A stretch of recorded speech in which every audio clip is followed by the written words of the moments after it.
रामदास बोढ़ाना ठाकुर जी से बोले, भगवान मुझे पीड़ा नहीं है, मुझे बहुत सुख मिलता है। भगवान बोले, तुमको पीड़ा नहीं, पर तुम्हारी पीड़ा हमको लगती है, इसलिए तुम मत आया करो। रामदास बोढ़ाना बोले, इससे बढ़िया तो मेरे प्राण चले जाएं, मैं आपको देखे बगैर नहीं रह सकता। अगली एकादशी पर आप मेरे सामने नहीं होंगे तो मेरे तो प्राण ही चले जाएंगे। भगवान बोले, काम करें? बोले, क्या? हम तुम्हारे साथ चलें, तुम्हारे गांव, वहीं रह ले, तुम्हारे पास ही। एकादशी क्या तुम हर दिन हमको देख लिया करना। रामदास बोढ़ाना घुटनों पर बैठ के रोने लगे, बोले, हे द्वारिकेश, ये कैसी आज्ञा कर रहे हैं आप, ये असंभव है। बहुत दीनहीन गरीब व्यक्ति हूं, मेरे घर में खप्पर भी नहीं है, कहां रखूंगा, कहां बैठाऊंगा, और ये तो आप बस बोल रहे हो ऐसे प्रेम बस, ये हो नहीं सकता। ठाकुर जी ने तुरंत अपनी पोटली दिखाई, बोले, हमने पहली तैयारी कर रखी है, देखो अपनी पोटली बांध रखी है, इसमें सारी पीतांबरी धरी हमारी, मुकुट वुकुट ये सब टिपारा विपारा सब धर के चल रहे हैं हम। बढ़िया द्वारिका में हमारी बहुत अच्छी व्यवस्था हो रखी है, सब ले चलेंगे, तुमको कुछ नहीं करना पड़ेगा, इसी से हमारा श्रृंगार कर दिया करना। रामदास जी बोले, आप सच बोल रहे हैं क्या? ठाकुर जी बोले, हम सच बोल रहे हैं, हम चलें तुम्हारे साथ, वहीं रहेंगे, तुम्हारे पास ही, रोज देख लिया करना। रामदास जी बोले, फिर द्वारिका का क्या होगा? ठाकुर जी बोले, हम जहां बैठ जाएं द्वारिका वही है।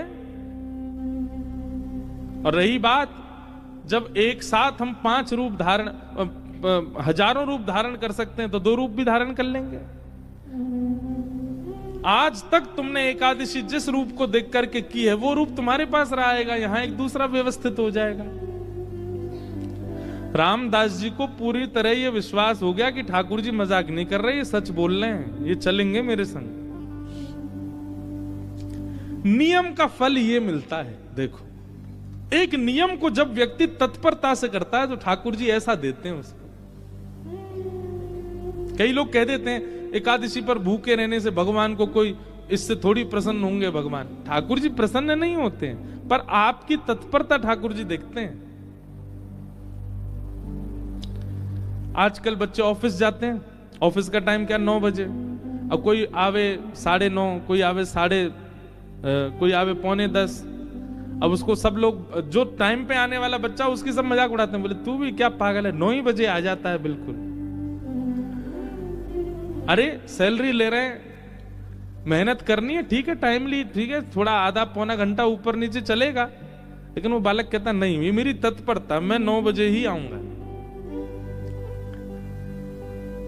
और वो 9 बजे आने वाला बालक, वो कभी ना कभी उसका जो बॉस होता है ना, वो खुश होकर के कुछ तो उसको देता है, उसको थोड़ा अपग्रेड कर देता है। सिंसियरिटी, आपके कार्य के प्रति आपका स्वामी देखता है। ऐसी भक्ति में भी सिंसियर होना बहुत जरूरी है। होता उससे कोई ठाकुर जी बहुत प्रसन्न नहीं, पर हां ठाकुर जी दृष्टि तो रखते हैं। परिक्रमा लगा रहा है, कैसे लगा रहा है, एकादशी कर रहा है, कर कैसे रहा है, तिलक स्वरूप करता है, उस समय क्या उच्चारण करता है, मंदिर जाता है, प्रसाद कैसे पाता है, दर्शन कैसे करता है, इन सबके प्रति जो आपकी सिंसियरिटी, वो ठाकुर जी देखते हैं। रामदास को ठाकुर जी बोले, अब तो तुम जाओ, अगली बार बैलगाड़ी लेके आना। कैसे लेके जाओगे हमको? बैलगाड़ी में तुम्हारी में चलेंगे। रामदास जी चले गए, बैलगाड़ी ढूंढी, कहीं बैलगाड़ी नहीं मिली, बूढ़े बूढ़े बैल मिले, छोटी सी टूटी फूटी सी बैलगाड़ी मिली। रामदास जी बैलगाड़ी लेके द्वारिका आ गए। द्वारिका आए, आज सब लोग बोले, क्यों रे भाई रामदास, अब तो तुम बैलगाड़ी में आने लग गए। रामदास जी बोले, अब वयोवृद्ध हो गए ना, तो अब चला हो नहीं पाता, तो बैलगाड़ी से आए। बोले बहुत अच्छा। रामदास जी आए, प्रसाद आदि, गोमती सागर में स्नान किया, प्रसाद पाके रात में कीर्तन करने लगे। सब चले गए, रामदास जी कीर्तन कर रहे थे। अचानक से एक कपाट खुला ठाकुर जी का। अभी तक तो ठाकुर जी चिंतन में बात कर रहे थे रामदास से, पर रामदास जी ने नेत्र खोल करके देखा तो स्वयं द्वारिकाधीश अपनी एक भुजा में तो पोटली उठा रखी है और एक भुजा से किवाड़ खोल रहे हैं। और 2 भुजाओं से बढ़िया शंख चक्र आदि सब समेट रखे हैं। ठाकुर जी ने मुकुट उकुट सब भर रखे हैं। और रामदास बोले कहां है तेरी बैलगाड़ी, जल्दी बता चलें। जैसे कोई भागता है घर छोड़ के, ऐसे ठाकुर जी भाग रहे थे।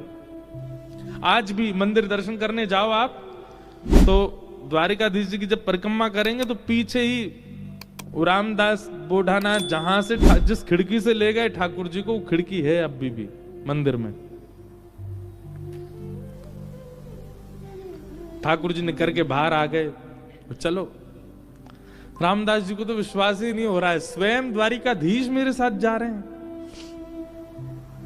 चतुर्भुज हैं, बढ़िया चल रहे हैं, पीतांबरी पहन की, चंदन की सुगंधी आ रही है, केसर जैसा पूरा माहौल आच्छादित हो गया उससे। ठाकुर जी जैसे ही गए, रामदास जी बोले भगवान टूटी फूटी बैलगाड़ी है, बैठ जाओ। ठाकुर जी ने जैसी बैलगाड़ी देखी, ए रामदास त्रिलोकी का भार लेकर के मैं इन पे बैठा, तेरे बैल तो दब जाएंगे नीचे। भगवान अब क्या करें, यही व्यवस्था मिली थी। इतना सीधा, इतना भोला रामदास। ठाकुर जी बोले काम कर, तू बैठ, हम चलाते हैं बैलगाड़ी। रामदास जी बोले ऐसा मत करो नाथ, मैं ही चला दूंगा। नहीं नहीं, ये तो हमारे अभ्यास की वस्तु है। अर्जुन के खूब हमने रथ हांके हैं, बहुत दिनों बाद बैलगाड़ी मिली, चलो हांके थोड़ा इसको। और रामदास पीछे बैठे हैं और ठाकुर जी आगे पैर लटका के बैठे और बैलगाड़ी चला रहे हैं। ठाकुर जी के स्पर्श होते ही बैलगाड़ी तो बिल्कुल नवीन हो गई, बैल बिल्कुल युवान हो गए। यहां मंगला का समय हो रहा था, सूर्य उदय हो रहे थे धीरे धीरे।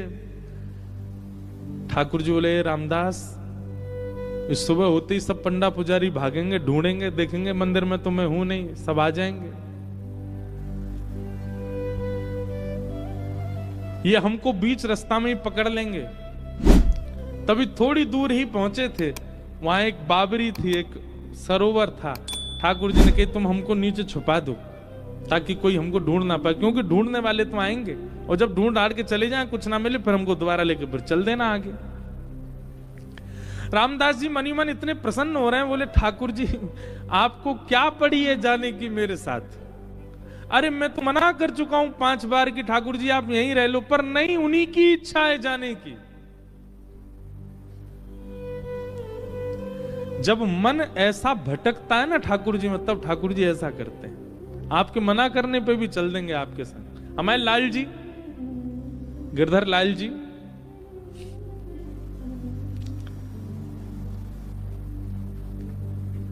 ये ऐसे ही आए हमारे पास।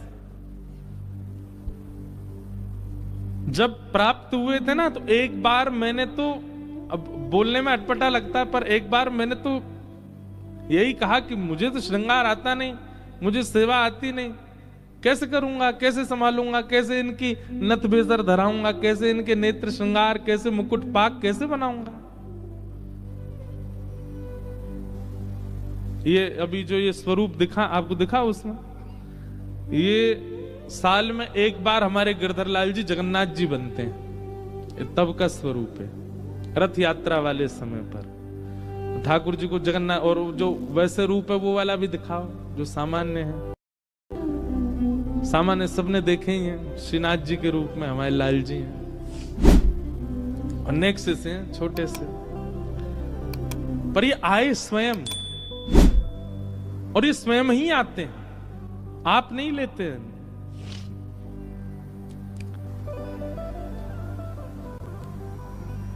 रामदास नीचे बावरी में ले जाकर के द्वारिकाधीश जी को छुपा दिया।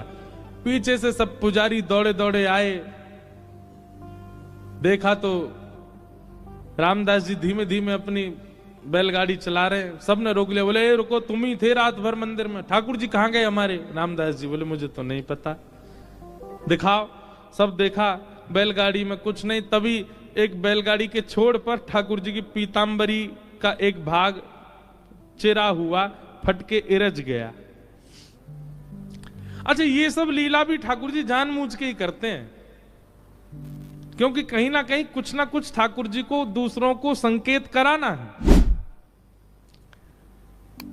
ठाकुर जी की पीतांबरी का वो अंग वस्त्र जैसे ही मिला, सब लोगों ने रामदास जी को पकड़ लिया, बोले ठाकुर जी तेरे संग ही हैं, तभी तो ये चीरा फटा हुआ है यहां पर, कहां है जल्दी बता।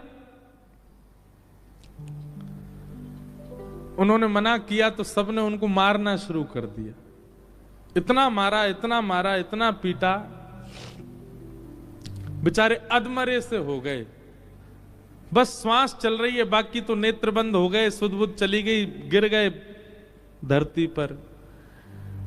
पुजारियों ने देखा, बोले ये तो अधमरा हो गया, ठाकुर जी कहां हैं, ढूंढो। पास ही सरोवर था, उस बावरी में जाकर के जैसे ही देखा तो बावरी का जो जल था वो रक्त मंडित हो गया, पूरा जल रक्त से भर गया। देख करके सब लोग घबरा गए, सारे ब्राह्मण बोले ये जल इसका कैसे हो गया, ये जल आ कहां से, ये रक्त आ कहां से रहा है। दौड़ करके जाके देखा तो एक जगह ठाकुर जी विराजमान थे, और जहां जहां रामदास जी को डंडे मारे गए वहां वहां श्री द्वारिकाधीश जी के श्री अंग पर भी डंडे के निशान, और हर स्थान से रक्त निकल रहा था।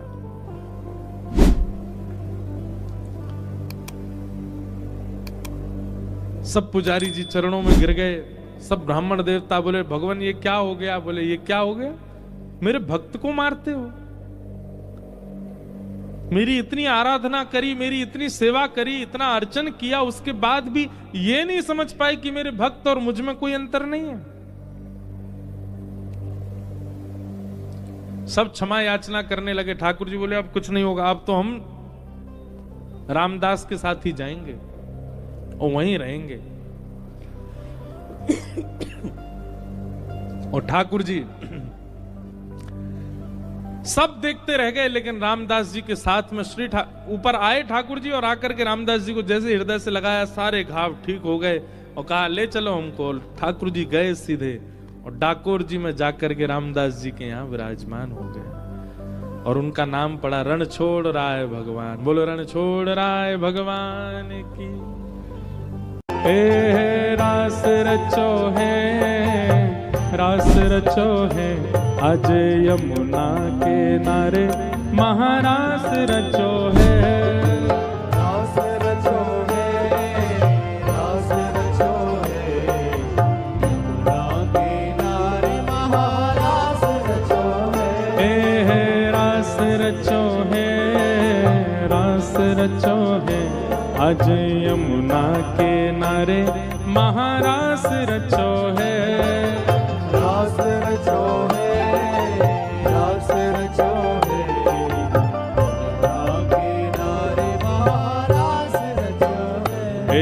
हे राधा नचे, ओ राधा नचे, हे राधा नचे, कृष्ण नचे, नच गोपी जन।